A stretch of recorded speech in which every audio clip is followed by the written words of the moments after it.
I would like to welcome you all to this evening, this panel discussion, as it will be, which is the title Tomorrow's Journalism Today. We've invited some people from abroad and also from Sweden whom we believe might be onto something. Maybe they are doing what we all will be doing in a couple of years, and we will hear about their experiences later. Now, the idea for this evening basically was the crisis of the media that we are experiencing and have been experiencing for a few years now. I think it's important to state that, in my opinion, this is not a crisis of journalism. Even though some of us, like me, might be sloppy sometime, on and off, I do think that we make better journalism today than we did 10 or 20 years ago, or at least as good. We are faster, becoming more channels, and I do think we're just as smart as they used to be. It's not a crisis of audience, because we have more readers and viewers and listeners than ever. This is a crisis of economics, because these viewers and readers, they don't want to pay, obviously, for the content on the internet. They're not used to it, they want it for free, like we say in Swedish, gratis är gott. But the really big problem is, of course, that the ads are escaping the traditional media in a very fast pace, and they're going to internet giants like Facebook or Google, who can really pinpoint their audiences down to the last detail. They know exactly who wants to read what ad, and the newspapers have not caught up with that. Now, most companies, they try to face this crisis with cut downs and close downs, trying to save money. Is a desperate reaction, really. And at that point, the crisis, which is an economic crisis, also becomes a crisis of journalism in the end, and maybe also a crisis of democracy, at least at the local and regional levels. When they experiment, the big media companies, when they experiment with something new and try out new ideas, it's more often than not about doing things cheaper and about blurring the lines between advertisement and journalism, and that way corrupting the idea of independent journalism. I do think this has become a problem for many of our members as well. When I speak to journalists all around Sweden the last couple of years, I don't think I've met many that are not thinking about getting another job. Maybe even they're already looking for another job, another career in some other business. These are, in that way, very depressing time. Now, this is the background why we wanted to do something else. We thought it might be interesting and inspiring, at least, to hear about media projects that really try to find some new ideas without corrupting the integrity of journalism, and who seem, as far as today, to actually make it. They have an audience, they make money, and they produce some sort of quality journalism still. The evening today will be 3 presentations by our guests, about 20, 25, 30 minutes long. After that, we will all get up on stage together and we'll take questions from the audience and have discussions with the audience. Before I introduce our guests, I will ask you to rise. I will say a special welcome to our Danish sister organizations. I think they're sitting down there. I heard some Danish when I passed that table. First time ever, say hello to the Danish Publicists Club.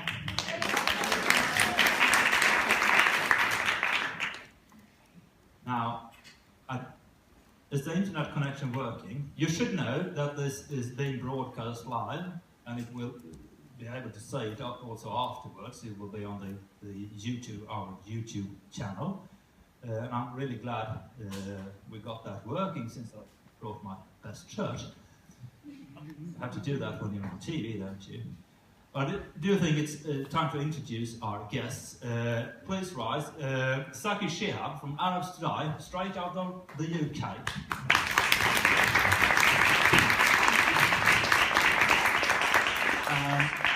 Milou Klein-Langfors from The Correspondent out of France.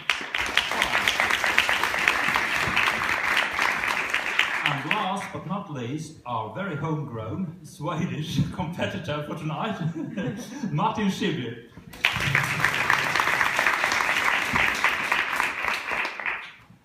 And by that, I will leave the microphone and the stage to Saki for the first presentation. Please, welcome.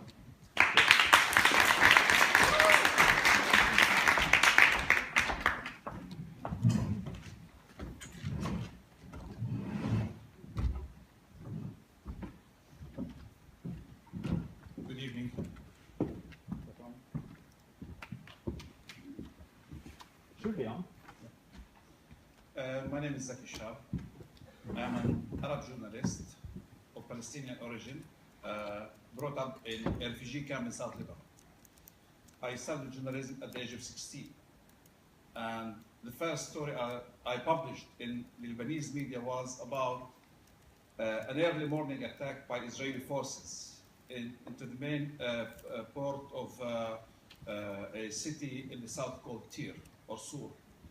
At that time, I was fond of reading newspapers. And one of the newspapers I called at the age of 16, I was aware that they have no correspondent.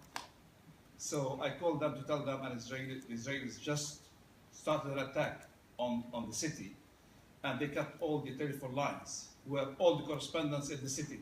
So they have no contact with their newspapers, where I was living next to a hospital, and I was quite always interesting when there is no people to help the ambulances, just to jump into an ambulance car and go with the driver to the scene. So it happened that the driver has no one to go. He knocked on my door and I went with him. So practically I was first into the scene, returned back to the hospital. I called the newspaper and they told me, have you wrote before? I said, no. Do you have a camera? I said, yes, I have an old Kodak camera. He said, can you write a story? I said, I don't know, but I can tell you exactly what happened. So he said, okay, just make notes of the people wounded, start of the attack, take pictures to the dead and the wounded, and just wait till the attack's finished. So about 3 o'clock in the morning, the attack's finished. I called them and said, take a taxi, bring the film with you, and come to Beirut. So I took a taxi. They stopped publishing, and luckily the newspaper that morning was the only newspaper in Lebanon who published on the headlines, early morning attack, killed X, wounded, so on, so on, South Lebanon. So practically I got my first job in journalism at the age of 16, after that school, because no one heard of that newspaper, and luckily agencies, AFP, Reuters, they got the newspaper. So I did have an early start in journalism. I worked as a full-time, although I struggled with my parents, who were keen not to see me involved in covering wars and fighting. Later on, I covered many wars. After that, I was the first in the world to report, to publish pictures about Lebanese resistance against Israel. Later on, in 1993, I published the first pictures for extremist groups in Algeria fighting the governments. In Iraq, I was the first in the world to publish pictures with Iraq resistance, videos and images and stories. So, and I covered Afghanistan. I've covered nearly every single war since '74. I worked for major newspapers in the Arab world, Al-Sharq Al-Awsat, Al-Hayat. I work as a commentator for CNN, Channel 4, BBC, Al Jazeera, all Arab channels. And in 2009, practically I thought of going into the new media and started my own website. So practically I launched it in 2011. The reason I went to new media, because I thought it's the future at that time. And I think I was right. I have learned through the years and the experience I have that we all desperate for an objective journalism, a journalism that everyone would respect. Definitely working for many newspapers funded by X or Y or Z, I managed to sustain my own objectivity. And people are so clever. They can point out who's this or writing for whom or what.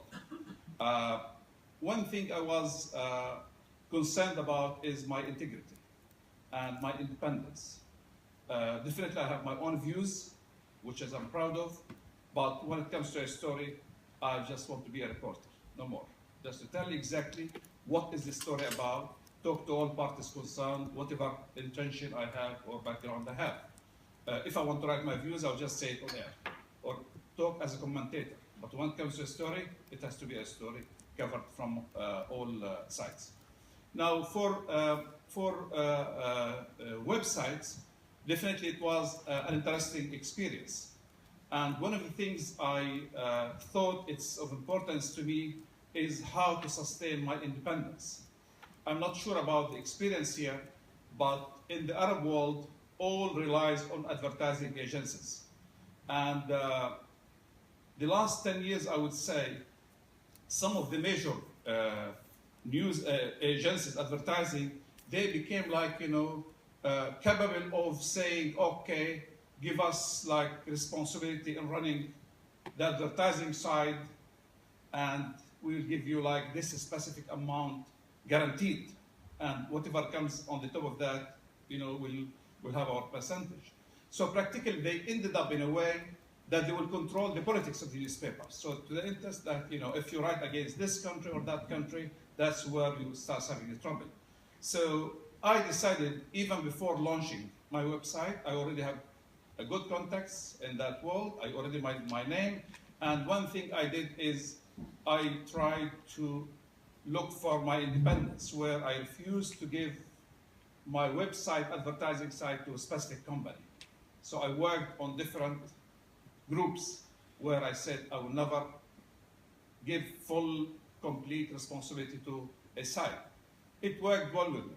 I started with Arabs Today, which is ranking globally about 7,500. I launched Egypt Today, which is globally 3,000 globally. I launched Morocco Today, which is it's 4,000 globally. Ranking locally, we are sometimes ahead of Twitter in Morocco. We are ahead of Al Jazeera in many countries I'm active in. I give you an example. My ranking in Egypt is 53 this morning. Al Jazeera is 257. Other major Arab television stations, Al Arabiya, for example, it's about 170 in Egypt.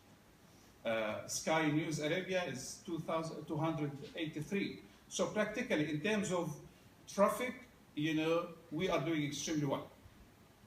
Egypt's website is 2 years old, but globally 3,000, locally 53, and we are progressing by the day. I think the success we have is we do respect people's mind, because usually if you look at website, there's so many propagandas going on. There are so many accusations. We do take practically people's reputation and objectivity very, very seriously. And I think this is part of our success, because we don't do stuff others doing. One day you are with X, when he pays, you are against the other. We have a straightforward line. We have main issues of interest to us, which is moderation. We are very proud Arabs. We are very proud Muslims, but also we'd like to establish a very good communication. The website itself, we just keep religion away, because I think this is a website for Muslims, for Christians, for all the parts of societies and communities living in the Middle East and North Africa.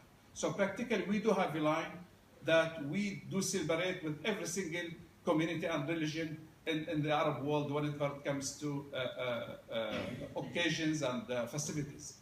The reason is, that we take everything into consideration. In Lebanon, let's say, for example, if you take a side, Hezbollah side, the others would hate you, would not come to you. If you take the Sunni side and the Hariri and the opposition, the same thing, Christian side. So practically, we do have respect for all. When we come to a story, we report it in a very fine way. So practically, we are appealing to all sections of the community. And I think as a website, as journalists, that's where is our success. Why? There's difference between taking side and you take like a section of the community or country or population or religion, and where you are appealing for all.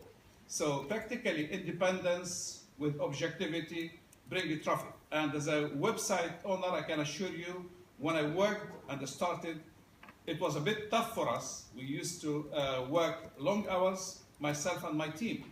And competition is extremely tough. I'll give you an example about where I stand and major competitors in the Middle East stands. I'll give you Al Jazeera, for example. Al Jazeera, well-funded organization. Everyone knows about it in the world. Their employees in thousands. But when it comes to ranking, I can assure you, all the records shows that I do rank much better. The reason is I invest in my people. People who work with me, they feel this is really, it's challenging. They want to succeed. They want to be proud of the success they are doing. So practically, I would rank each member of the staff who works with me, who works 10 times maybe like someone who works at Al Jazeera. The difference is they work for governments. So when they go to the office, they work like, just want to finish 8 hours and go. They don't care if it's like challenging, if it's missing a story, if they're like not up to date with things. Another example is Al Hayati newspaper, which is my original organization. They publish in average a day about 100 to 110 stories. My website, one of my websites, publish an average of up to 1,000 stories a day, and no less than 900. Although their budget is no less than $5 million a year. And the salaries of their employees 5 times of what I'm paying for my people. But the difference is there is the kind of a challenge and objectivity and pride in the people I work with.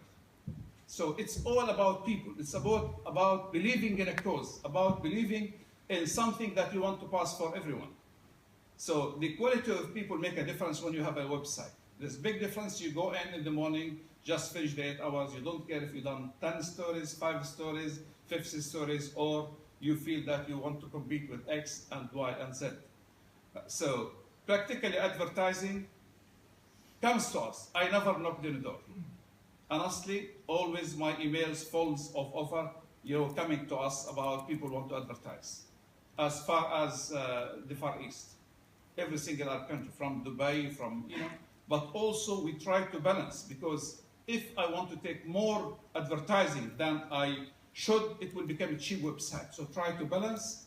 All I need to do is to cover my expenses, pay my salaries, make sure that the people who work with me is fine with what they have, and look after their needs. But there is a limit how far you can put articles and stories and more advertising on your website. It makes it cheaper when you have it filled everywhere because you want to make money.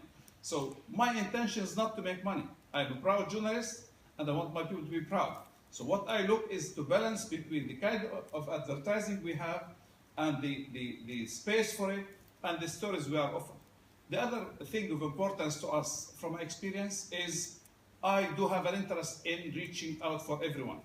A family, for every member of the family. Someone have an interest in politics, hard politics, so I have to cater for him.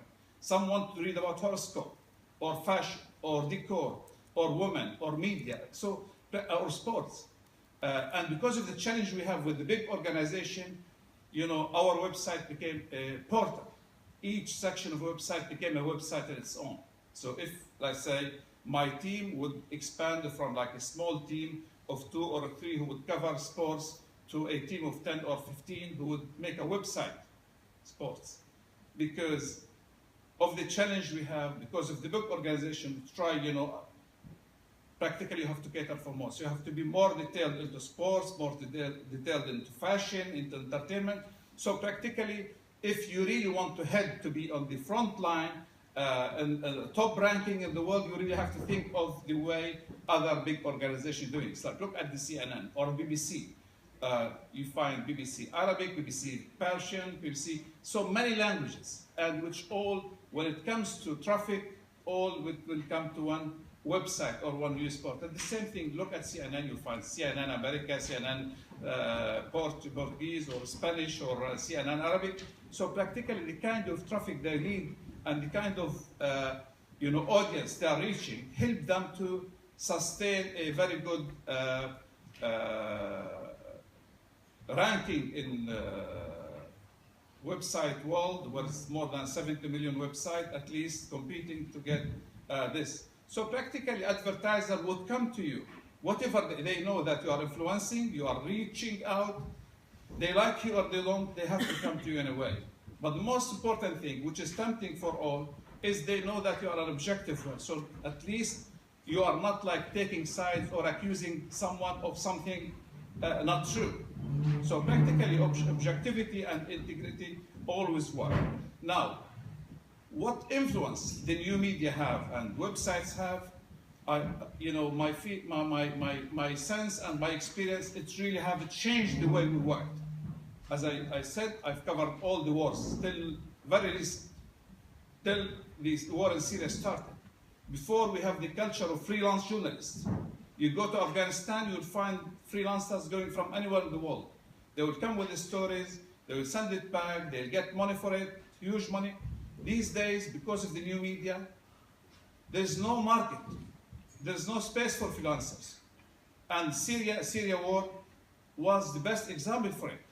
Many journalists, freelancers who went there to cover it as a freelancer, paid all their savings just to come out with a story. What was the result? They sold the story. Why?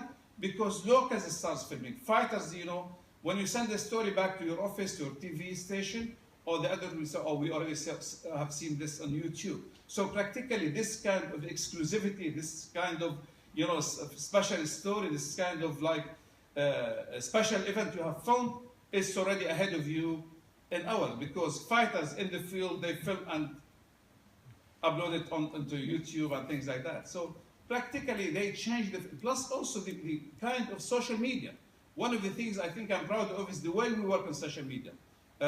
Month ago, my reach out on my website per week was more than 33 million per week, just on Facebook. So practically it's the way as well you present your stories to the people in your website. I'm proud to say that my Egypt website has about 5.8 million followers on Facebook. My Arabs today have about 4 million. Morocco they have 4.8 million. So practically this kind of Facebook fans of interest to us because they spread the word. But also one thing I do try to do is to increase the organic search coming from Google and different parts by working on that stuff, by improving this structure of the website, the technique. One of the issues we are challenging us as website owners and publishers is the mechanism Google is working, or Alexa, because every couple of months you find Google say, to see your story ranked in Google, archived by Google, picked by Google News or something. It has to have a specific points. The way you write it, the language, some technical, the keywords. So many issues. And every couple of months, Google change their tactics and strategies, so you have to keep up to date. The same thing for Facebook. Every couple of months, they have new strategies. And because they are into business and money, practically when they know that you are having high ranking, practically they make it difficult for us. So we have to look at different ways where we can get our own visitors coming from Facebook, because they want you to have advertising with them, to pass to their viewers through them. So practically we always have to think of different ways and means how to go around Facebook. The same thing for Alexa and other ranking engines. As well, they always review what they should do, how to benefit, how to sell their products. And if you have a small budget, definitely you always care about what you should do to avoid this so you can keep the progress and improve on the ranking they are in charge of and they're practically monitoring. So that's in general about what we feel towards what we have. It's quite interesting because everyone these days, even when you look at TV, people have no interest anymore to sit in front of the TV to watch a program for like 60 minutes or 90 minutes. People have an interest now in going into YouTube, pick the kind of piece they are interested, or the kind of story, or the kind of comment said by X or Y or Z about a specific subject. Even now, let's say I read a study made recently by Channel 4 News in London. They have their own news bulletin about 45 minutes. So they found out that, no one sits for 45 minutes to watch that full news bulletin. Some, they come to see the first 15 minutes, which is all to do with political news or what's going on in the country. Some come to see what is like, in sports and things like that, or business. So practically no one would, and I think that would change the way TV is going to be run in the coming years. I don't think there is like a use for a segment of TV more than 15 or 20 minutes. People have no time to sit, so practically they have to shorten whatever it is, unless it's like some extremely popular show to do with people's interests. Do I find time or? Few more minutes. Have you missed anything? Now, how many people you got employed? Sorry? How many people do you have on staff? 175. Dispersed throughout Dispersed, yeah. One of the things we are doing, by the way, which is quite an interesting to talk about, is when I launched Arabs Today, I thought very well about to get my independence and not to be used by the others. I have to create more websites in local countries, because when I launched the website, it was a Arab website. But I thought of two major countries, which is Egypt and Morocco. Egypt has a population of 90 million, and Morocco of about 35 to 37 million. So I launched a website in Morocco, I launched a website in Egypt, and I launched recently a website in Palestine and Emirates, 2 websites. But the reason is because I need a vehicle to promote my major website by having a base in these 2 heavily populated countries. And fortunately, it worked well for me because we became extremely well known. We are the 3rd largest news website in Egypt. And also our page on Facebook is the 3rd largest in this country. Although my competitor is like 10 years old, 8 years old, I'm only 3 years. The same thing in Morocco. My competitor is like 8 years. I looked at my figures yesterday to prepare for my exams here, testing. So I found that Google have archived more than 500,000 stories for me in Morocco, while my competitor, 8 years old, has no more than 275,000, which is like reflects how we are doing it according to Google. Google have its own mechanism of finding if you copy a story. They will tell you, they put it against you. So practically there are like rules and measures, website owners, publishers have to take care of to make sure they are getting it to the right people. Thank you very much. Thank you.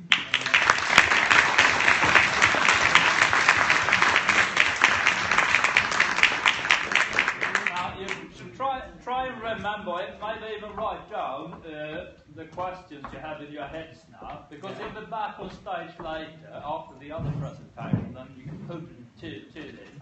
Now we welcome Mediekrisen Lankhorst from De Correspondent out of Holland.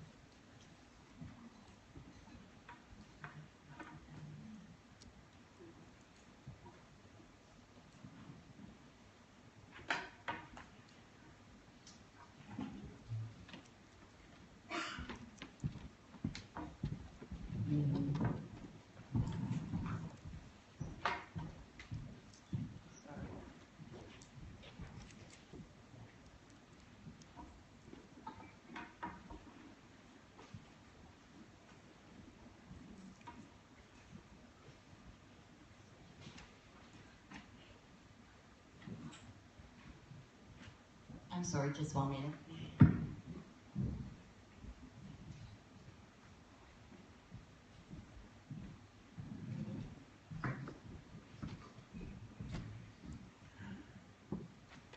So, good evening. I'm here to tell you about Correspondent and how we are trying to reach a paying audience. In every debate about the future of journalism, the crowd is almost always pretty pessimistic, and who can blame them? Online news is free, it's everywhere, and therefore people are not willing to pay. So most online media outlets, they make money from selling ads. And in general, the more traffic they have, the more ads they can sell. So thus the task of most online journalists is to generate traffic, and sometimes are even told to write ads. And newspapers, they are giving everything away, treating stories as a standalone product instead of providing context in a bigger picture, while the internet is an excellent way, an excellent medium to provide more context by, for instance, linking. And all these pop-ups, these ads, there's clickbait everywhere. It leads to a short attention span and a more passive audience. But we can be optimistic about journalism because it's the age of the niche.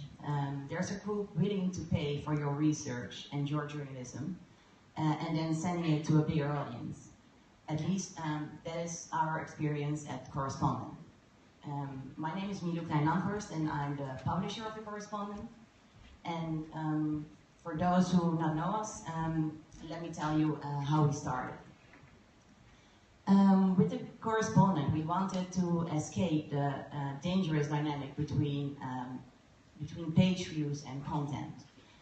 So in the spring of 2013, we expressed the wish to start an online publication that would focus on analysis, on background, on investigative reporting, and the kinds of stories that tend to escape the radar of mainstream media because they do not conform to what is normally understood to be news. Because we wanted to be independent, we decided to focus only on readers as our source of income. Our site would be free of advertising, and we didn't want investment capital. So instead we asked for a subscription fee of 60 euros per year. And we figured we could give it a try if at least 15,000 people committed during a crowdfunding campaign. This is how our crowdfunding website looked. We've changed the logo, but we didn't promise how the website would look. The only thing we did was to share our ideas. Our founder and editor-in-chief, Rob Wijnberg, he wrote a manifesto saying what our ideas were, and we wanted to make in-depth investigative journalism and to follow our own agenda and go from news to new, which means that we do not want to write what happens today, but what happens every day. We want to be independent, so we don't have any advertising at all. We have a profit cap, so 95% of our revenues is we invested in journalism, and also we wanted to involve our readers in our journalism. It is author-centered, which means that we don't have like a financial section. We have an economy correspondent who makes his own agenda. And of course, we wanted the best journalists and authors. To our astonishment, 20,000 people backed us within a month. So some of them even donated extra money. and at the end of our crowdfunding campaign, we had raised 1.2 million euros. So we got to work, hired a staff of 14, moved into an office in Amsterdam, and we built a platform. We had 5 months to prepare before we launched on the correspondent.nl on September 30th, 2013. And from that moment on, we have published around 5 in-depth articles, podcasts, documentaries every day. So together with our founding partner Monkai, which is a digital design studio, we have developed a responsive web app, which is readable on all devices from desktop to smartphone. And at the Correspondent, developers, designers and journalists work together to find the best possible way to tell a story. At this point we have a full-time staff of 30 journalists, designers and developers. And we work with another 30 freelance journalists on a regular basis. 0 ads, and at this point we have 38,000 members who pay €60 a year or €6 per month. What we want is to escape one-way journalism, not only for journalism's sake, but also for business reasons. So let's start with the business one. Making this screenshot was impossible without reading at least one article. And journalists adopt the strategies of these blogs. And the problem is, though, that people are always disappointed and don't stick around. It is a very short-term strategy to build traffic. And if you first gone down that road, it's really hard to turn back. And when the advertising revenues dry up, and they will, because Google and Facebook and other platforms are taking over the market, you won't be able to ask for a donation or a subscription fee. And the reason is that you have no loyal readers left. You will end up hoping for one more hit on Facebook. So it will be right around that time that audiences lose its patience with clickbait and look for something more thoughtful, like deep reads and analysis. So a news site that is focused on informing them rather than, getting them addicted. And that will be a site they will be willing to pay for. And the Correspondent is hoping to be that site.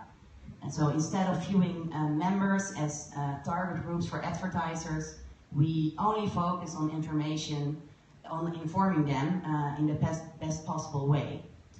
So instead of starting ad-friendly sections like travel or career, we can make editorial judgments solely based on the importance of a subject, rather than hunting for page views. We can hunt for great stories. So we rather become part of the reader's daily routine. So we are investing all of our resources in strengthening the bond with our readers. So as I've mentioned before, online journalism doesn't have to be one-way traffic. We don't want to be a publication. We're a platform where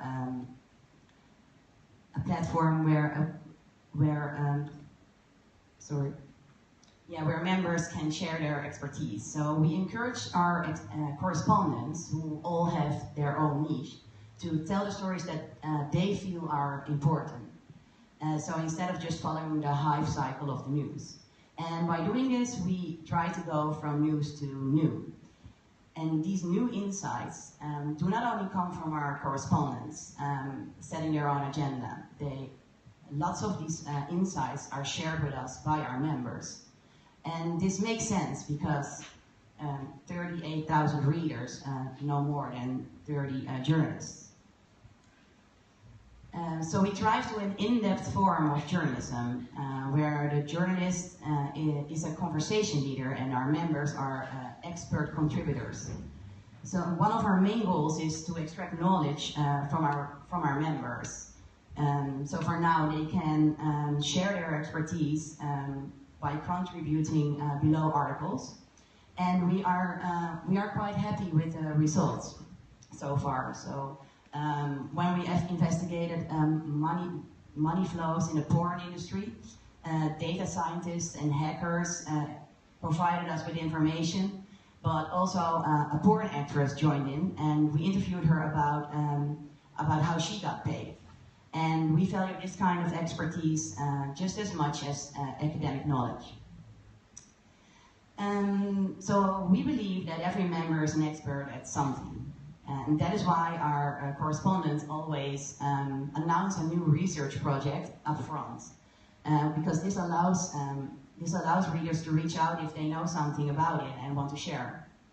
And it's also why our correspondents take part in conversations below their articles. Another example, imagine that our healthcare correspondent covers the treatment of an illness. So as a doctor or a patient, you will have something interesting to share with him. So we believe our correspondent should reach out to them, and as 100 doctors know more than just one healthcare correspondent. So let's zoom in here to see how it works. When our healthcare correspondent started on our platform, the first thing he did was to call on our readers to think along, as he was planning to analyze the bureaucracy in the Dutch healthcare system, and ask our readers what kind of experiences they had. So when you have something you would like to contribute, you can do that below the articles. Only members are able to read the contribution and are able to contribute. And we do not call it comments, but contributions. It's a small but important difference. When writing a contribution, members can specify their authority or expertise by adding a short bio. And you can add a specific bio for every contribution you write. So you might want to share your expertise as a high school teacher below an article about the innovation about innovation in the educational system. But you might be a soccer fan as well. When our sports correspondent writes about your favorite soccer club, you can easily adjust your expertise. And here's how the bio looks in the contributions. So our healthcare correspondent received hundreds of contributions and emails with tips and experiences. And among those tips were 2 doctors which shared their experience with a bureaucratic practice in the Dutch healthcare system. So he interviewed them both, and it led to a new article. But we believe that the biggest untapped resource of knowledge in journalism is the knowledge of your readers. And you can truly reach an audience if you involve it in your journalism. And there are several ways to do that. What we do is we research with experts, but publish for everybody, which means that our correspondents can publish 2 kinds of articles. Articles that are suitable for every member, regardless of their interests or level of expertise, but also shorter updates that we only show to members who have chosen to follow the specific correspondent. So if members are following a correspondent, we can safely assume that they know more about the correspondent's niche or are willing to learn more about it. But also another way is to make your notes public and tell your followers what interesting book you have read, and ask them for help, like I told before, and give updates about your research. And for an online platform such as The Correspondent, it's very important to actually meet your readers every now and then, because we are not visible in the analog world. So we organize events For example, every month we have a hackathon at our newsroom, where our hacking correspondent invites hackers to learn how to hack and how to protect yourself against it. That's an example. A couple of weeks ago, we organized a big festival. 800 members came, and it was a big success.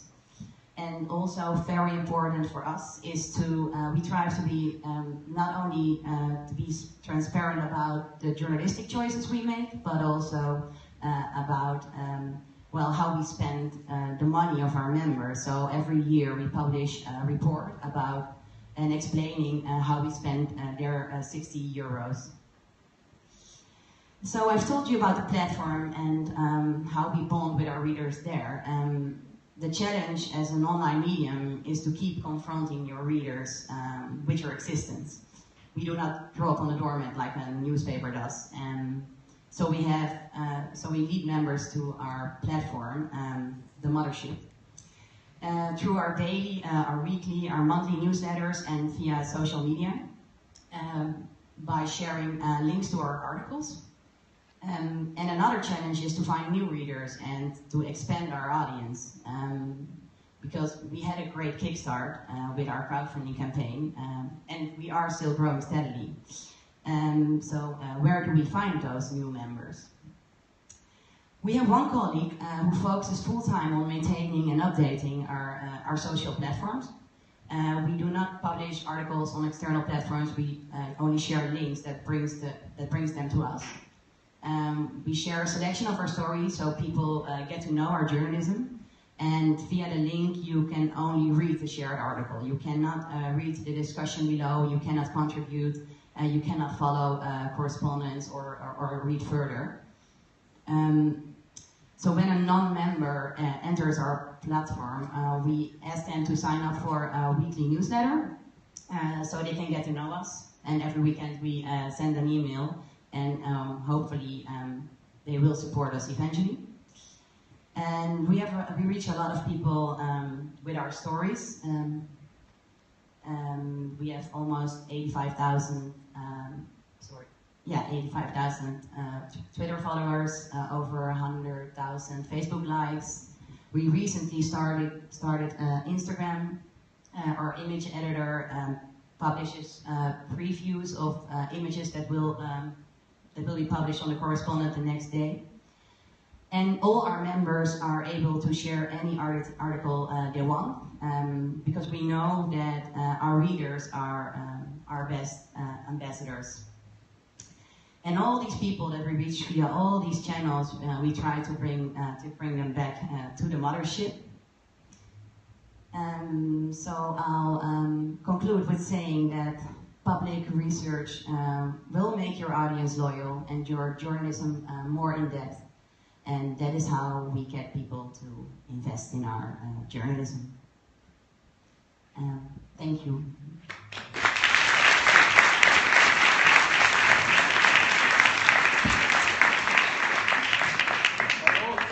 The questions and the question marks, save them for later, because now it's time for Martin.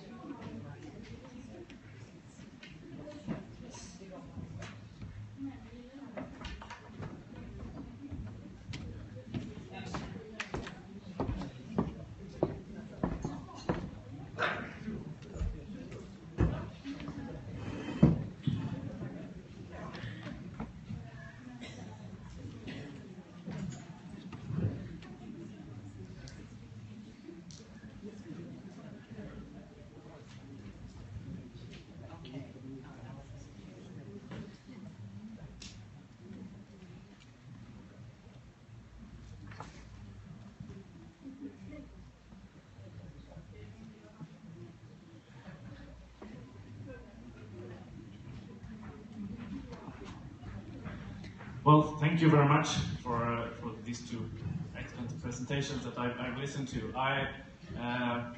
My name is Martin Schibbin, I'm editor-in-chief for the Blank Spot project, and actually during our crowdfunding campaign for this project we heard of The Correspondent, and immediately I bought a ticket to Amsterdam and I flew down and I tried to interrogate one of their editors there for all their tips and ideas. So I don't think that the Blank Spot project had been such a successful campaign as it was if it hasn't been for the inspiration we had from The Correspondent. So it's been really interesting listening to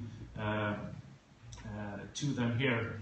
But just to go back in time and give you a bit of background of how I entered this project. 3 years ago I walked out of the Kalite Federal Prison in Addis Ababa. I spent 14 months in jail for doing my job as an investigative reporter. I was shot, mock executed and sentenced as a terrorist for doing a story about the Swedish oil company in the Ogaden region of Ethiopia. And when I left the prison, the last thing that our fellow prisoners told us in that last hug before the door closed behind us was, please tell the world what you have seen.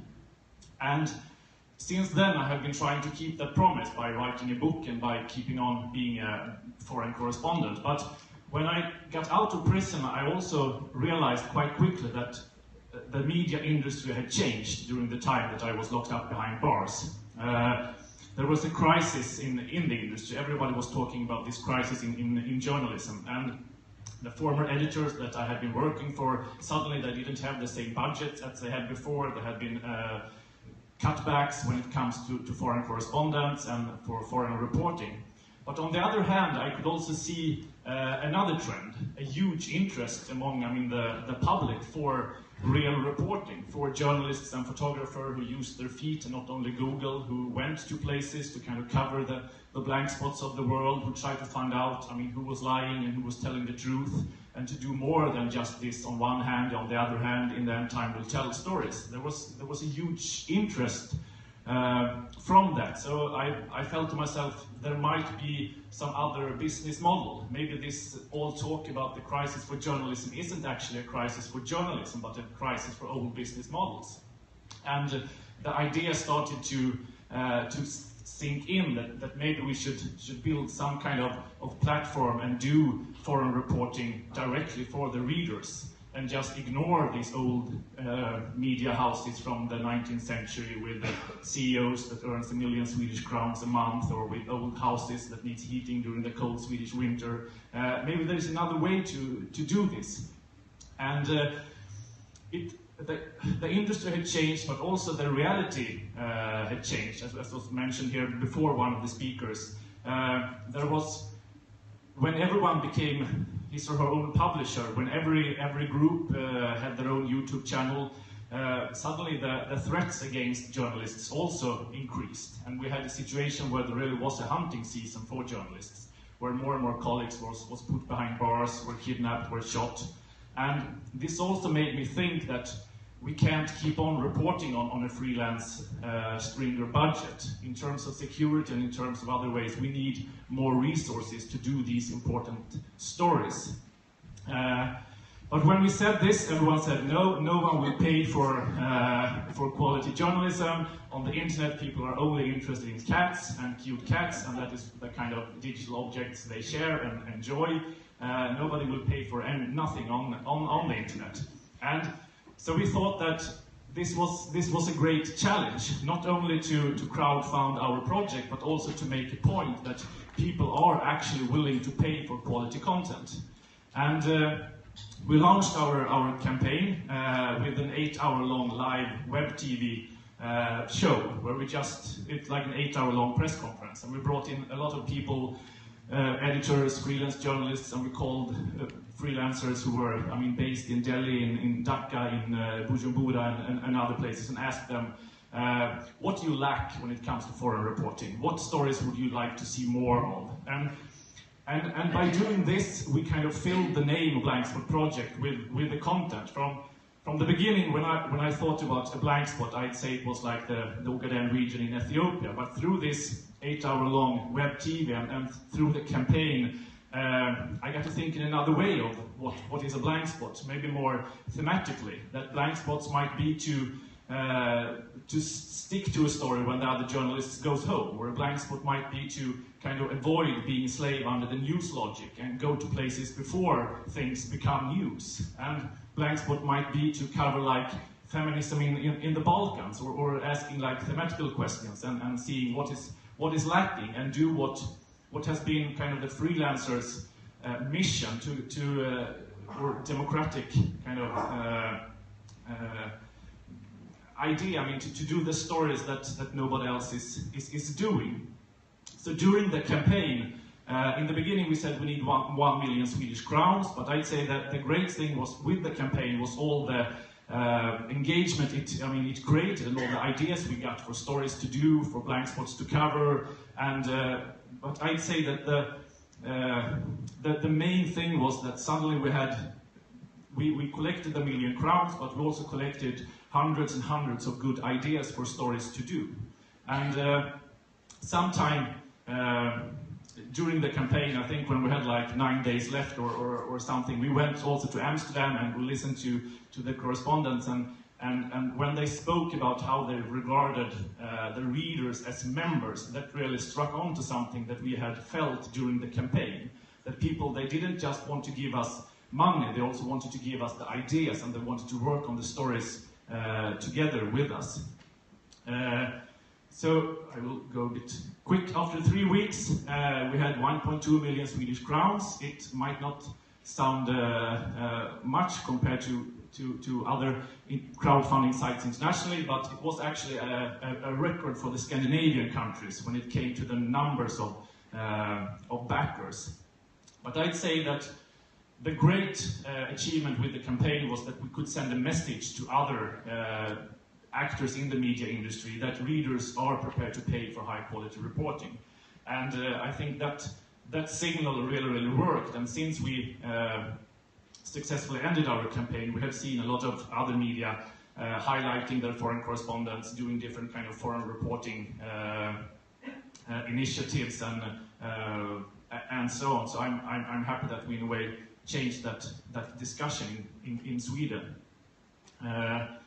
So after 3 weeks, we had our money, and we set out to do the stories that we had promised, to cover the blank spots of the world and to give people a voice who otherwise were not given a voice. And we also promised during the campaign that we will make 2 stories and that we will build a site for the money. And I mean, from experience, both as a publicist and personal, I think you should always deliver more than what you promise. So just now, last September, a couple of, like 2 weeks ago or something, we published 5 stories on our site.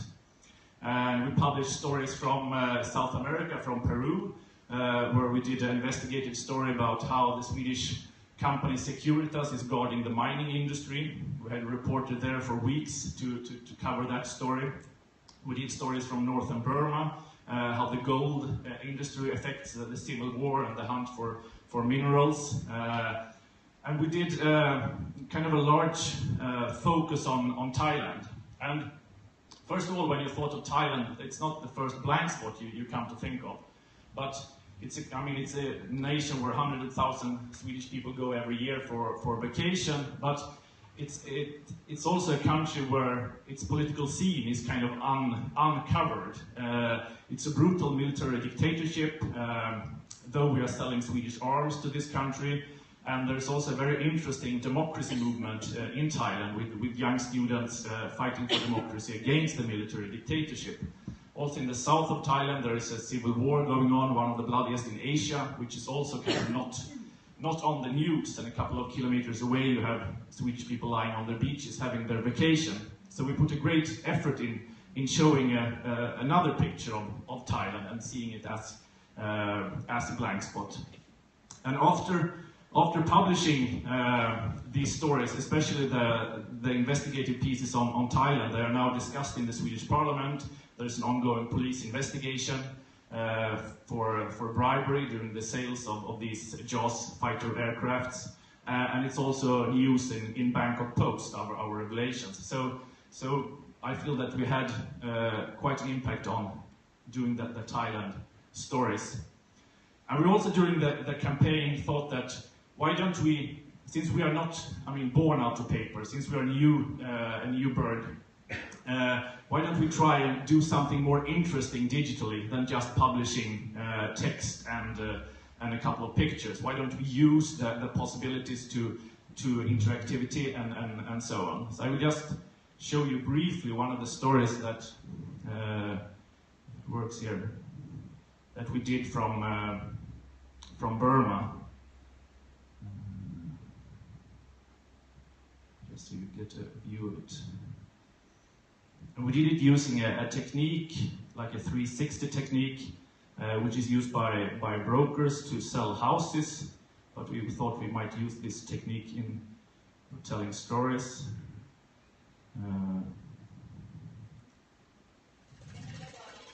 So it's a way of storytelling which is non-linear. You have a voiceover, and the reader chooses where to go, who to speak to, who to listen to, and you can investigate the story as you like. You can speak to the rebels, to the government, to the miners, and just walk around and investigate the story for yourself. And if you click on the miners, they will tell you your story, etc., etc. And it's great fun using this kind of new technology, but always as an editor in this project, it has been important to keep the team focused on, okay, what is the story that we are telling, because that is the first thing, and then we use the technology to tell this story. And there was actually in one of these mines Volvo trucks being used in a closed city, and that was a violation of the sanctions. So there was actually a heavy investigative piece to the story. Now let's see if I can find my way back to PowerPoint there.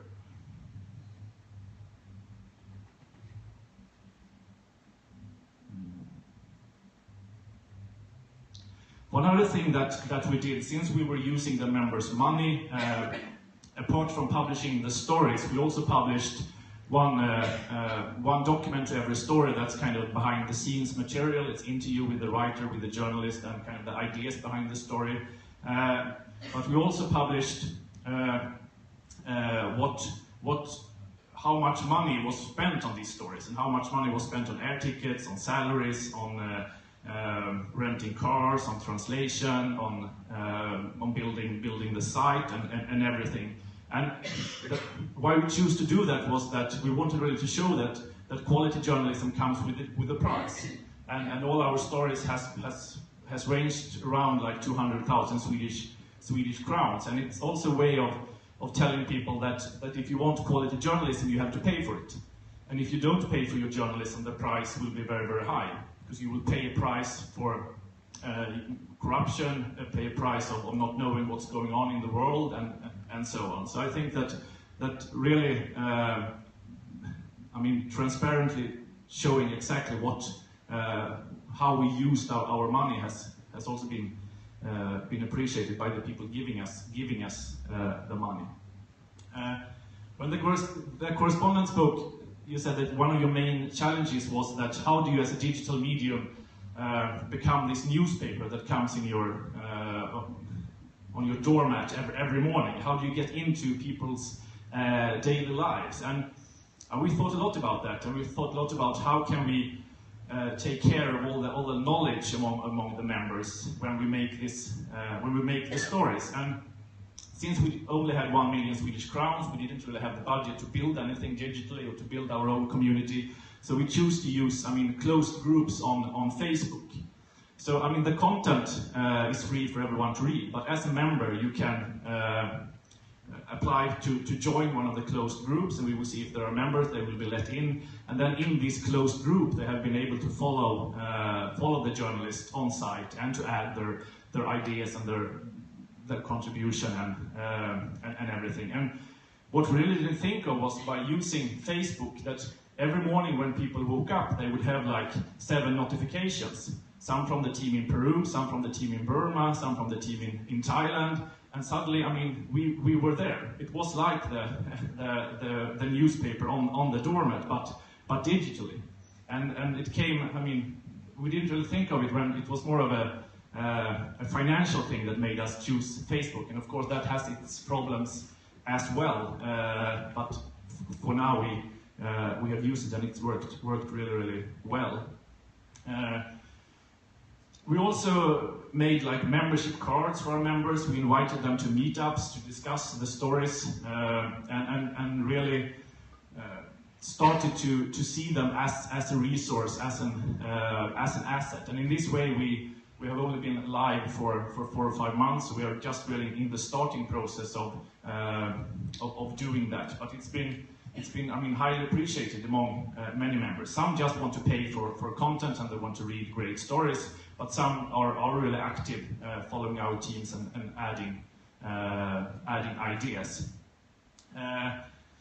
As I said, the main thing I think has been to show that people are prepared to pay for quality journalism. And to sum up, our 1.2 million Swedish crowns are finished, and we are using the last money we have to send another team away, and they just landed. I just got an SMS. They landed in Bujumbura right now. The reporter Anna Roxvall and the photographer Johan Persson, and they're returning to Burundi. And I mean, Burundi was in all the major news and all the headlines a couple of months ago, and then everything became silent and all foreign reporters went back. And I think that is one of the ideas of Blank Spot, to stay put and to follow a story as it develops. And there is also a larger story to tell in Burundi, in Burkina Faso, in Congo and Congo-Kinshasa this and the following year, a story of where you can see signs of an African Spring and of a young generation, I mean, asking for democracy. So it will be really interesting to follow this team. And just like a day ago, the reporter she updated the members following her on this closed Facebook group with her research and her ideas, and got a lot of people wanting to help her make this story. People who are from Burundi, living in Sweden, and so on. So if you think that what we have done is a good thing, then we are now at a turning point with the Blank Spot project. Our funds have run out. We are running on an empty tank now in Burundi, and I hope that everyone watching and here today who is not a member of the Blank Spot project will join in, so we can do more stories together in the future. Thank you.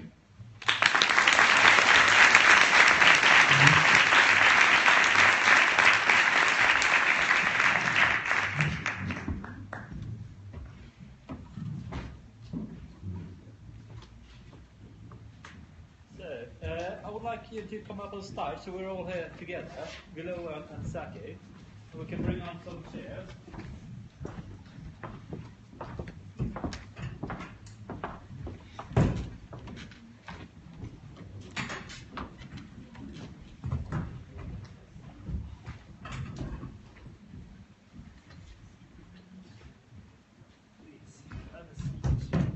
I think I'll see what microphones we have here.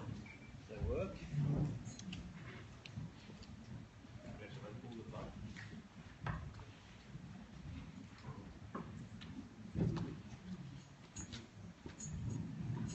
Funkar det? Ja.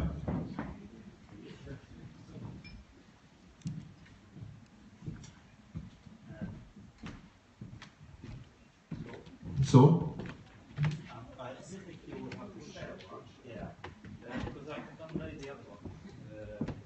The best thing is maybe if I take this microphone, what do you think?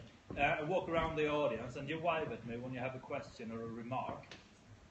Is that all right? Can we do like that? Yeah. All right. Anybody right now? Don't be shy down there. Hold on.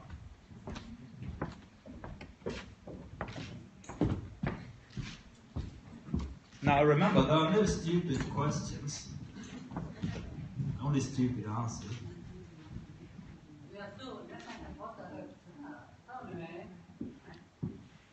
I would like especially to ask Martin.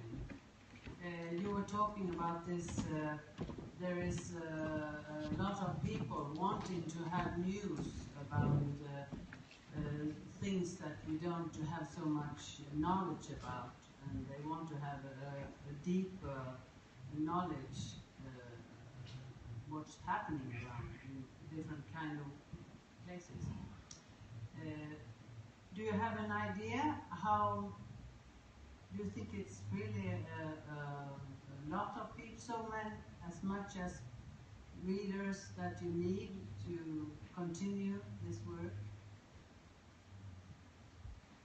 No, I mean, when we started, everyone said, no, you will fail. It's not possible. Sweden is a small country. It's not possible in Sweden to crowdfund this kind of platform. And then we collected 1 million Swedish crowns, and then people said, well, but you will not be able to do any kind of quality journalism for this. Now we published our 5 stories for this 1 million, and now people say, no, it's not really, it's not really working. I'd say that even if we fail, let's say that we run out of gas, we run out of money, I still say we made our point and we inspired others to focus on foreign reporting. But I hope that now, we got 1 million from an idea, just from an ambition. And now we just a couple of days ago delivered quality journalism that has had an effect in the Swedish Parliament, in the Bangkok Post, and elsewhere. And we also, are the first media house who has, a virtual reality story. And it's also tells us that there will be more interest for the Blank Spot project now, and we will get more members now. And I believe that. I have to believe that. I don't think that we can sell anything else than journalism. I don't believe in a business model where we sell other things to finance journalism. And everyone tells us you should go and apply for funds, or you should ask for presstöd or that. But then we would have to kind of lock our content behind a paywall to be part of that system. As much as doing journalism, I also want to show that people are prepared to pay for journalism, and I'm confident that we will get more members. And it's not. If you look at if we get 500 members who pay 599 crowns, yeah, then we can make another story, and then we get another 500 members, and we can make another story. But of course, going from a crowdfunding phase where you have all this money to a phase where we need people to donate on a monthly basis, on a yearly basis, of course that would be, a struggle. And I remember from meeting your colleague in Amsterdam, and when we described that we had a crowdfunding platform, and he said like, ooh, if we had done this all over again, we would have built kind of, to have people register to pay annually from the beginning, and not having to kind of crowdfund on your crowdfunded members. But yeah, we did the same kind of mistake, or so to speak. So no, I'm positive. Hello, I also want to address Martin. The first book I read in Swedish, it was 438 days, and everybody that I talked about knew about you. So you're kind of famous here. Do you think that your idea would sell just as well if you were not famous? If you were not who you are? If you didn't already have experience of publishing from abroad? Yes, of course it was easy in a way to explain what we wanted to do with the campaign. And I have my track record, and we also have other journalists on the team who have a very good track record when it comes to investigative pieces like Nedskärningar and others. But I think the thing that the detail that made us succeed was actually our digital strategies. She's not here tonight. She fell from a balcony. She's fine, but she hurt her. But being at home is a very, very dangerous place. It's better to travel to avoid accidents. Anyway, I think she was the key component during our campaign, to make it kind of all these shareable digital objects, and keeping the campaign alive, this whole idea to have an 8-hour-long press conference which was aired live and then made into short YouTube clips which people could watch. And I mean, all these details was really the thing that that made us reach our goals, because there are a lot of great initiatives with great journalists and photographers with ideas, but usually they stay at the stage where there are ideas. With her on the team, we could have a successful crowdfunding campaign. So, and if you're interested in crowdfunding, you should really contact her, and she will give you all her advice and ideas and all the knowledge from her campaign. I would like to pass that question also on to Milou, because I mean, how do you reach the first people? That's always the question. Once you get the snowball rolling, if you get it rolling, then maybe if you're lucky you can finance anything, right? But how do you rate these first, I don't know, 2,000, 3,000, 4,000 people that you need to get the snowball rolling? How did you do it? Well, the founder of The Correspondent, Rob Wijnberg, he was invited to tell about his plans in a daily Dutch talk show, which is watched by 1 million people every night. And he could bring along some famous correspondents, so he had a great platform to start his own platform, I guess. Yes. You used other media. How important is I can ask all of you, how important is it that other media, other mass media, pick up on your stories and mention you and you know, kind of revert the news that you've done for them? I just talk about myself as an example. I have a book launch in New York for my second book, which was about Inside Hamas. And I was invited to the Daily Show with Jon Stewart. So straight after the first week, you know, my book was for more than 6 weeks of the top 1,000 selling books in the world. So practically when you appear as a journalist in one of the famous shows, you know, people will just rush to buy books and then have like 3 editions like within the phase of 6 weeks. So practically, you know, it's sometimes being in the right place, right time, right show, it works. In other words, if you're going to start alternative media in a way, you should be on television, yeah, or you should be famous like Martin. Anyone else? Okay. I have a question. Both The Correspondent and Blank Spot are very interactive with your readers / members, and I wanted to have a discussion about that because I know Zaki, for instance, working in the Middle East, you have a different perspective on how much readers want to share about themselves. For instance, you using their credit cards, etc. Yeah, one of the experiences we have in the Middle East that always, you know, people's readers, viewers have an issue with governments. So practically, if you tell like readers, you know, share us with your address, email, telephone number, they just became aware of what's going to be used to. So practically, from day one, we have decided not to ask any of our visitors to, you know, to pass any email or any contacts. That's, you know, of the experience they have. I think we do have a big difference here between my colleagues and myself because of the background we have, because of the part of the world we live in. Practically, we don't have the luxury of people like donating for journalists or news organizations say, okay, we'll fund you to do this kind of research. Practically, we are relying on citizen journalists. Practically, where people, if they have like a footage, a film, an accident, a story they come across, they just can send it. They are free, just they can pass their emails, and we can do our own research to make sure to verify the story, to make sure it's really the right story to be published.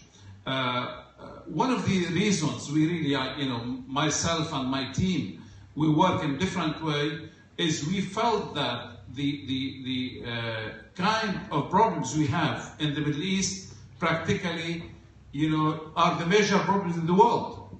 And if, because of the experience I have based in London, covering world summits, covering American elections, European summits, so and being in touch with world leaders, meeting them face to face, interviewing them, I felt there's really lack of knowledge of what's going on. My experience in Iraq, in Palestine, in Lebanon reflect that the ignorance in knowing what's going on in the ground was the main cause of, like, you know, deteriorating of situation in Iraq. I covered the war in Iraq, and from day one, I know that there was completely people who are running the war in Iraq. They don't know exactly what kind of population they are trying to rule. The way they mistreat, like elders, tribal leaders, have infuriated, you know, people locally. And I tried myself, because of the experience I have, the background, the knowledge, to approach like American officials, commander of American forces in Iraq, to alert him to the mistakes of mistreating people or mishandling or misunderstanding the way they are dealing. I know that we are like heading somewhere which is difficult.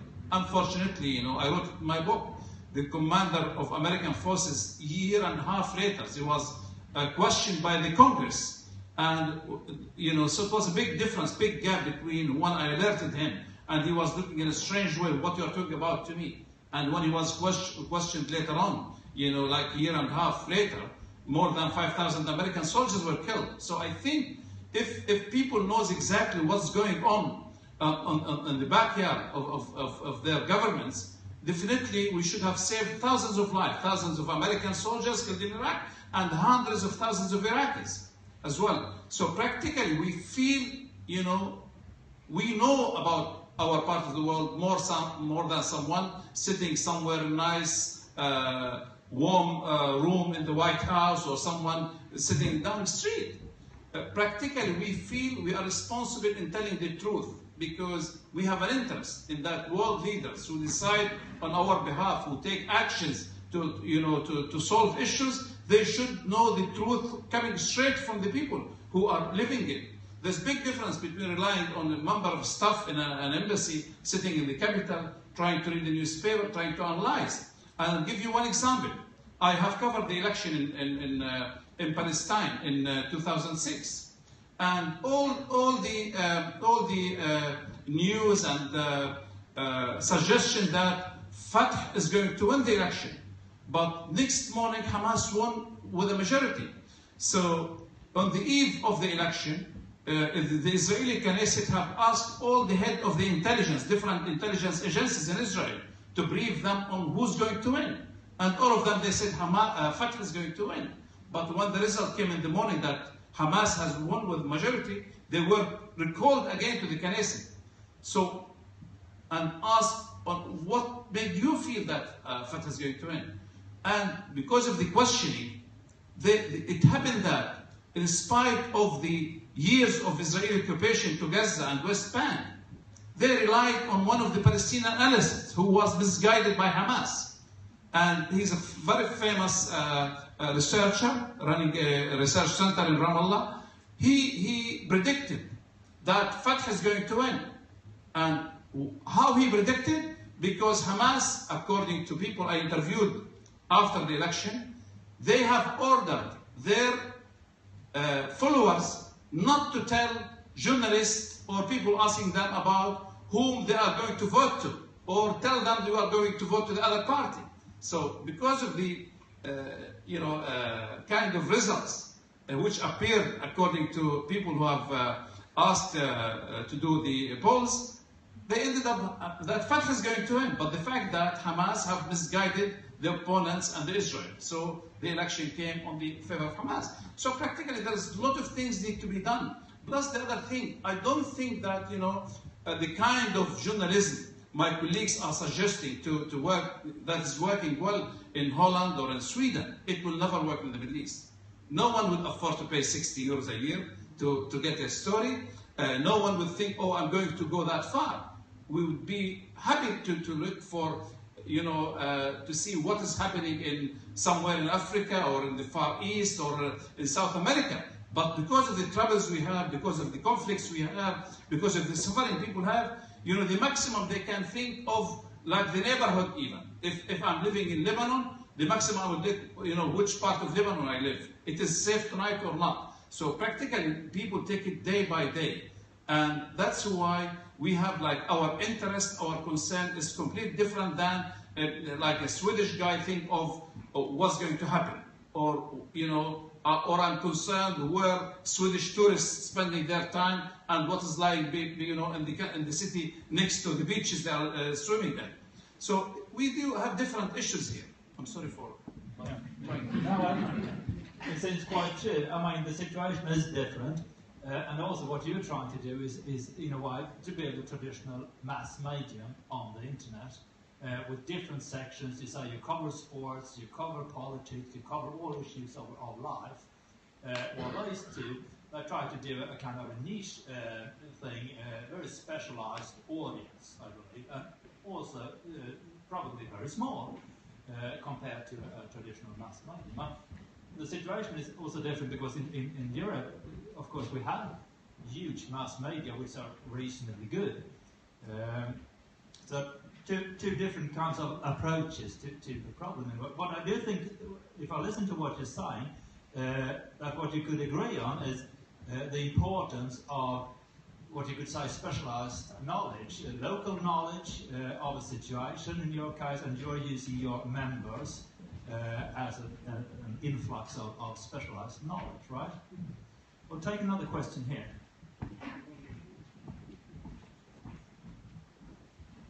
Thank you very much for a nice presentation. I have a question for Zaki as well. I'm thinking about freedom of speech in the part of the world where you're reporting from the Arab countries, Middle East and Northern Africa. And I realize that you're based in Britain, correct? Yes. And I'm thinking, how do you handle the challenge of having reporters and journalists in countries where governments, for example, like Egypt, where governments are trying to, where they dislike journalists and try to kind of keep their secrets to themselves? How do you work with threats and safety and freedom of speech? And you said that you wanted news journalism that is very objective, for example. I've been working in Egypt for the last 5 years, and I have to say that I never had an issue. For one single reason, I'm an objective journalist, and if I work in a country, any country, there are certain rules I have to respect. I have to work within the laws. Let's say, I'll give you an example. If a British journalist or a Swedish journalist going to the States to work as journalist, they have to get an I visa before they go there. And in the States, if they became aware of any journalist, foreign journalist, who's in their country working without I visa, they will expel him. They arrest and they expel him. And it happens to many of my colleagues in The Guardian, in many newspapers. So there are certain rules have to be respected. What is really happening in our part of the world is, let's say, the story of Al Jazeera correspondents arrested in Egypt. You know, I think it's an Australian, a Canadian, and others. They were arrested, and you find their stories in the media everywhere, commenting, following, so on, so on, so on. On one hand, I have to sympathize with my colleague as journalist, but on the other hand, you know, if someone comes to work in a country illegally, film illegally, have no permission, no registered at the Ministry of Information as everyone journalists do, I think there are laws that have to be respected. Why I have to respect American laws and ignore Egyptian laws? I don't agree with whatever government have to say, but I mean, laws are laws. If I have to go, so something, I can't really use like film discreetly. It's like, you know, to go somewhere, I know there are like several risks I have to do as a journalist to come with a story, but also if I want to, like, you know, function on a daily basis, film interviews openly and ignore government rules, I'm sure I will go to face trouble. So on one hand, we have to think of that, you know, I can't like, you know, keep my mouth shut about what Americans does to journalists and, you know, have to make a big fuss about what Egyptian government is doing. So practically, when it comes to me as functioning in Egypt, you know, I don't do propagandas. My you know, main issues is to respect, you know, the rules. Of course, I have politics. I do believe in values. You know, if you ask me why you have launched your website, I launched my website because at some stage, long before all these crises in the Middle East, I was concerned about the future of our part of the world. I know that extremism is in the increase, unfortunately, because of the failure of Western governments to put an end for it. You know, before extremism and Al-Qaeda and terrorism was like cornered somewhere in the mountains of Afghanistan. Now Al-Qaeda is everywhere in the world. So practically, this reflects the failure of Western governments, of the United States in dealing with it. And of course, our part of the world has been like affected by it. Extremism is everywhere, in Syria, in Iraq, in Libya, in Egypt, in everywhere. And as a moderate person who believes in, like, you know, respecting other views, I have to have a stand. I have two options. Either to go to terrorism and extremism and keep silent, or to go and educate my people, help the moderates in our part of the world to come together. Because, you know, I'm not sure how aware you are of the way extremism is working. Extremism, especially, I'll give you Islamic Brotherhood as an example. Islamic Brotherhood is an international Islamic organization, headquarters in Egypt, all of the years. And like Hamas, for example, in Palestine, is the Palestinian branch of Islamic Brotherhood. So they have like their own organization in Morocco, whereas like, you know, Al-Hurriya wal-Adala. In Turkey, Erdogan party is part of Islamic Brotherhood. So they do have different names in each country. But at the end of the day, they are an international Islamic organization who have one leadership, one Shura Council or like Parliament, something like that, which would dictate what is their policies globally. As a moderate guy, you know, I have no issue with religion. So practically, I do care about my fellow moderates in the whole Arab world. And the difference between moderates in the Arab world and religious groups and Islamists is that they are one united front. For example, if a member of Hamas have an issue in Gaza, you'll find all fellow Islamists all over the Arab world standing by him, defending him. While moderates in Lebanon or Iraq, they always suffer because they never have this concern or propaganda, or they try to rule the world. So practically, my intention as a journalist who believe in moderation and openness and respecting the other views is really to build this moderate platform where, like, you know, people, open-minded writers, journalists who lives in Egypt can share the platform with moderates in Morocco or Lebanon or Palestine. So we became like front, because the issue for us was either you stay in there and defend and expand and educate the young. That's why when I appeal, I talk about, like, you know, try to reach everyone, is because I think education is of great importance to us, to teach the new generation how to be open about everything, to be aware of everything. So practically you have this issue, moderation of extremism. And we have, in Egypt, we have seen the revolution. Unfortunately, from day one, they called it the Arab Spring. And I called it from day one, don't be sure about it, because this spring might be a winter or autumn. And unfortunately, it was an autumn. Look at our parts of the world. Look where Libya it was before, you know, and compare it with now. Look where is Iraq, look where is Syria. So practically, there is a difference between you die or have the chance to survive. So you have to if you have two worst options, you have to go to the less, you know, where you survive. And in the case of Egypt, for example, you know, when you have a chaos and you have no option, if you go out, you will be concerned about your kids, your family, your house, your fortune, and the option of leaving the country. And having a military regime, I would go for a military regime than having the country being destroyed and run by extremists. Basically, what you're saying to her question is that in order to be able to work in these countries, you have to obey the laws. Of course. Yes. Marty, do you have some experience of that, haven't you? I think that the main, what I'm afraid of now back on the field working, it's not landmines, but it's lawyers. I think that the world has become very dangerous for journalism in a way, because we see country after country criminalizing journalism. And we see country after country using its terrorist laws to crack down on dissent and to crack down on critical and investigative journalism. I see that as really one of the major threats ahead. And this is something that has come after 9/11. This is what press freedom organizations and many people warned about, that these kind of rubber paragraphs, they will be used against journalists. And at that time it was weighed off as kind of the wolf at the door argument. Now we are there. Now we have country after country who's using terrorist laws, saying that you can interview this person, but you cannot interview this person. You can interview this group, but you're not allowed to interview this group. If you interview this group, we will sentence you as terrorists, and we will jail you. And we also see that countries get away with that. We see that countries have learned that by jailing the messengers, they can silence the message. And Ethiopia is one example, where colleagues, who I spent in jail with, who their only crime is writing, is believing in journalism, is believing in truth-telling. They woke up this morning in that Kaliti prison, which I have left. You never mentioned them by name. The names are Peter Gressler, Bar Mohammed, and Mohammed Fahmy.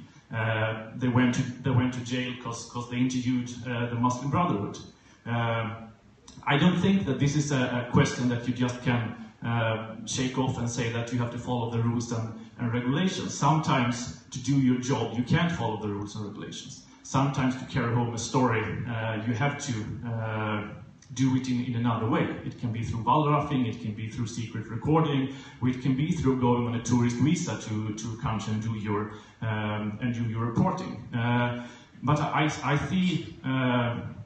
also think that the days are gone when we had, journalists coming from the rest of our countries parachuting into conflicts and trying to explain them. I think that might be the reason that so much of the reporting was wrong, that so much of the Iraq reporting was wrong, that the American troops were met with, roadside bombs and not roses. So I think that the future for really quality reporting is really working in teams. It's really working with local journalists and using the kind of leverage you have as a foreign correspondent. Because you will leave the story, you don't live the story. When you publish the story, you will be out of the country. Working in teams and that makes it possible for you to publish things that people living in the country can't publish. But I think that working in teams is really the key concept, and doing the stories in Thailand. It's about as a Swedish journalist, my responsibility is Swedish companies and the Swedish government and their arms sales, and this needs to be checked by me. It's not a job for journalists from other countries. It's on my desk. It's my duty. But then we worked also with Thai journalists and with others to kind of see how can this story have an impact in Thailand as well, and to translate everything and make sure that you don't just write about people, that you also write, for people and with people. Just one second. Yeah, I'll just talk about the Al Jazeera correspondent as an example, where he's defending. Freedom of speech is a freedom of speech, and the free journalism is a free journalism. I can't talk about free journalism in Egypt, and I can't talk about it in Qatar, the headquarters of Al Jazeera. If Al Jazeera correspondents have the right to report in Egypt, they should have the right to report in Qatar itself. One day there was an explosion in the British school, which is only 200 meters away from Al Jazeera headquarters.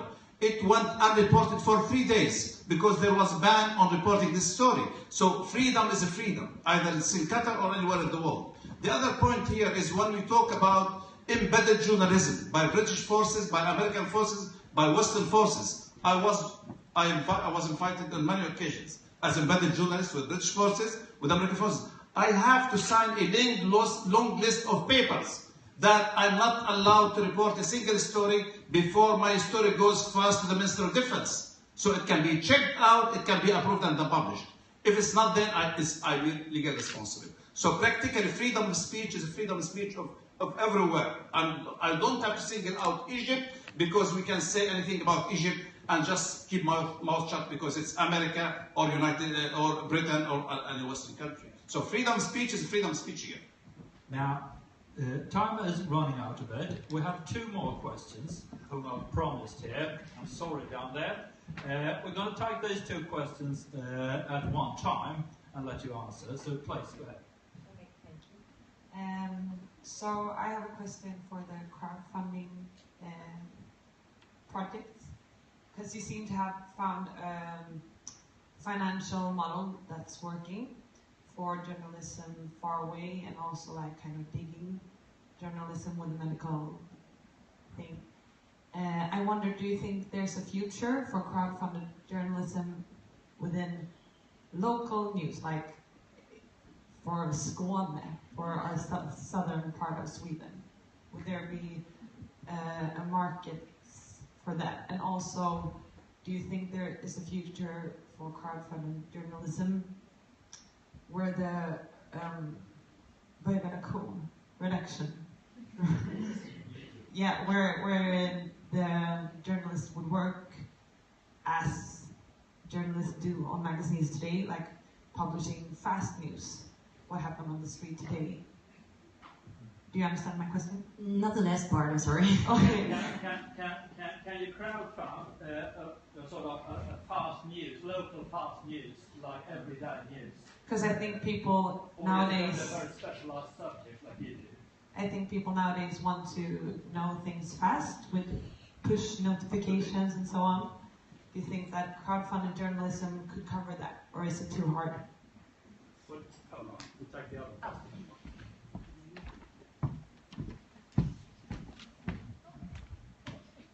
Okay, I had a totally different question. I should ask you now. Okay. So I was wondering more about content, because you're creating a very personal relationship with your members, as you like to call them. And I also would think that you're creating a very personal relationship with the people or the stories that you're developing. And I was wondering, because Martin, you said that these stories have been successful in crowdfunding, and these stories have, we've been talking about selling arms or armor to Thailand, which is a dictatorship, and you've been like, and that's a good thing. And I was just wondering how old classical subjects as neutrality of consequence, or however you should translate that, has been developed in your digital, like before you do a story, do you talk about what do we want to do with the story? Do we want to succeed? Like, do we want to change the living conditions for the people in Ethiopia or in Burma? Do you understand my question? Yeah. So, can crowdfunding be used for regional media? Now, remember, we're a small country here. We're talking about Sweden now. 9.5 million. There's half of Holland, I believe, or approximately. Can we use it here in Skåne, where we're like 1 million people? And can we use it for local daily news? That is the first question. And the other one, do you have a political project when you do your journalism in a way? Do you want to achieve things beforehand?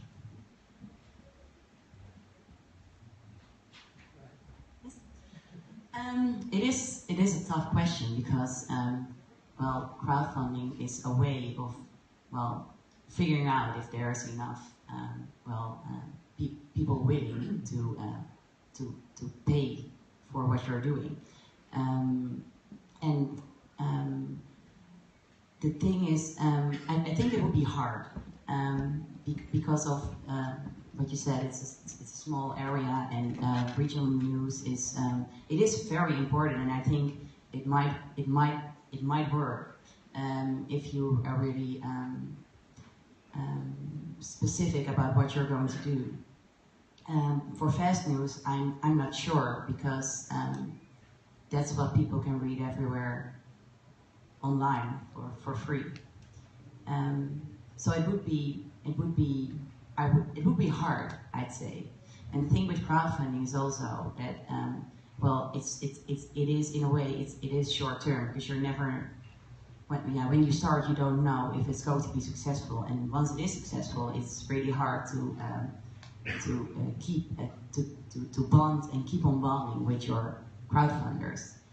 So you have to prove yourself after the crowdfunding. So it is a way of it will be an experiment forever, in a way. So yeah, what I'm trying to say is that you have to find a way, and like a business model that that is after the crowdfunding will be more permanent, more structural. We just reflect on that question as well, because the thing that I encounter whenever I'm talking about the Blank Spot project in Sweden is especially if you're outside Stockholm, people will say that we need more journalism here in our municipality. The local paper has been shut down. There are no journalists checking out the local politician or the local companies. Why don't you crowdfund a local paper? Can't you do that? Do you have to do these foreign stories far away? So I think that anyone who starts a Blank Spot project Sweden or a crowdfunding project in Sweden will be very, very successful in that people are really prepared to pay for news that are close to them. As you said, I mean, in Lebanon, you want to know is it safe or not in your neighborhood. I think when it comes down to what's important, that's really the kind of news that when it's lacking, people will notice it. The other question, I mean, the same rules goes for publishing things in the digital world as in the old model world. I mean, the same kind of. We crowdfunded the money and we talk about members, but still we have our editorial integrity. We decide what stories we will do and how we will do them. And the major challenge has been like working with, Open Stories, for example, telling people that now we are doing an investigative piece on Thailand. And it's always been kind of, sometimes you have to, due to security reasons, not really say everything you are doing, but just by mentioning kind of the subject and the topic, you will get a lot of ideas and input that you wouldn't have otherwise. So that has been the main ethical discussions. For example, when we did the investigative piece on Securitas in Peru, kind of halfway during the story, it was known that we were doing an investigative story on Securitas, and according to all the rules and regulations, you have to let Securitas give their best arguments, because it would be strange to have kind of an ongoing open investigation where they are portrayed as kind of a bad guy without letting them respond, and that was kind of a challenge working with it as openly. So we did an interview with them really early on in the project, and always invited them to the meetups when we discussed the story and tried to really get their best arguments from the beginning. But that was the main, I'd say, from an editorial point of view, the main new kind of ethical dilemma to working with that story. Basically, you don't really care what happens in the local area where you have been reported from. Or, I mean, on a journalistic level, you don't care what happens once you publish the story, or? No, I care. That's the only thing I care about, I'd say. I mean, it's the security for the people that we interview and for the fixers and for the people that we work with. That is really the key issue. I would never run a story that would make the situation worse for anyone. I don't believe in consequent neutrality at all. I think it's a great theory, but it's really on the field. It doesn't really work because we are talking about humans.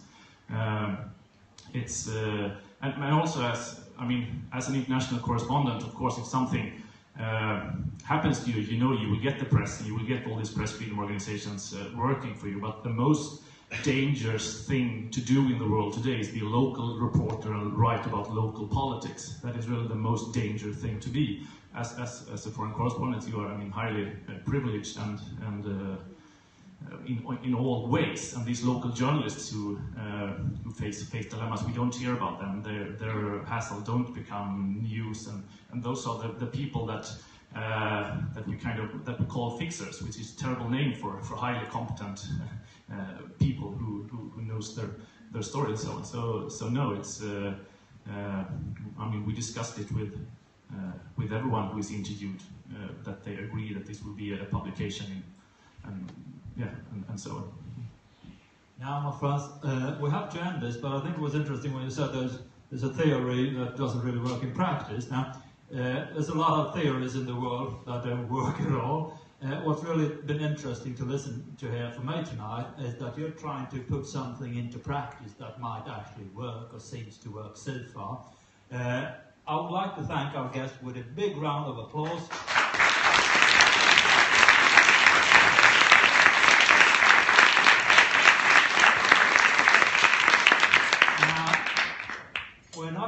finished yet, because now we're going to go out into the bar, and if it's not too many people there, we're going to have drinks and continue this discussion. Everybody. Thank you for coming tonight.